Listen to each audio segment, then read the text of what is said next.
نبی علیہ الصلوۃ والسلام د 12 رکعاتو سنتونو ډیر فضیلتونه بیان کړي دي په احادیثو کې راغلي. 12 رکعاته سنت موږ د ورځې کوو، 2 رکعاته د سحر مونږ نه مخکې کوو، 4 رکعاته موږ د ظهر نه مخکې کوو، 2 رکعاته د ظهر نه بعد کوو، او 2 رکعاته د ماښام نه بعد کوو، او 2 رکعاته د ماسخوتن نه بعد کوو. دې طریقې سره کوو. نو دا ټول عزتمندو چې 2 رکعاته سحر شي او 4 رکعاته ماسپخین شو، 8 رکعاته شو، 2 رکعاته ماښام شو، 10 رکعاته شو، 2 رکعاته ماسخوتن شو، 100 رکعاته شو، 12 رکعاته شو، 90 رکعه، 12 رکعاتونه شو. نبی علیہ الصلوۃ والسلام یو حدیث کې راغلی ما من عبد مسلم يصلي لله تعالى في كل يوم 12 ركعة تطوعا غير فريزة إلا بنى الله تعالى له بيتا في الجنة. وی چې کوم انسان د ورځې 12 رکعاته سنت مونځ کوي، وی الله رب العزت د دې انسان د پاره په جنت کې یو ماڼۍ، یو کور، یو محل جوړي.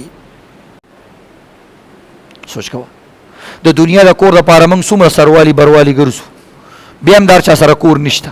نو په جنت کې پلاټ غستل اول ته کور جوړول دا ګور ډیر ګران کار دی. هر کو چابودی داسې نشي کولای. نو د دې وجې نه د دې لپاره طریقه ده د ورځې به 12 رکعاته سنت مونځ کې، 12 رکعاته سنت مونځ کې. دا د ابو داود شریف، د مسلم شریف، د نسائی شریف، د ترمذی شریف، د ابو داود، دې ټولو د حدیثو کتابونو کې دا حدیث شته. نو دې وجې نه عزتمندو د دې اهتمام کول پکار دي. بیا روایتو کې باقاعده ذکر دي 4 قبل الظهر، 4 رکعاته د ظهر نه مخکې دي، ورکعتي بعدها او 2 رکعاته د هغې نه بعد دي، ورکعتین بعد المغرب او 2 رکعاته د مغرب نه بعد دي، ورکعتین بعد العشاء او 2 د ماسخوتن نه بعد دي، او ورکعتین قبل صلاة الغداء یا قبل صلاة الفجر او 2 رکعاته د سحر نه مخکې دي. نو دا روایتو کې سره راغلي دي. بعضو روایتو کې نور سنتونه مو سره ذکر شوي دي. خو بهرحال عزتمندو د دې دغه روایت راغلی. یو روایت کې راځي من صابر عن 12 ركعة في اليوم والليلة دخل الجنة. وی چې کوم انسان د 12 رکعاتو سنتو اهتمام کوي، الله به دا جنت ته داخلي. جنت ته دخول او جنت ته داخلېدل زمونږ او ستاسو د ټولو جذبه، ارمان، خواهش او درخواست چې هر څه ورته ویدا دی. نو د دې دپاره طریقه څه ده؟ 12 رکعاته مونځ.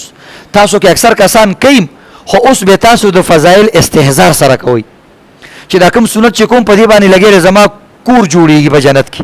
نو چې کله ماسخوتن 2 رکعاته ته مکمل کې، بس سهار نه چې اونول ستا په دغه ورځ باندې ماڼۍ تیار شي، محل تیار شي، کور تیار شي.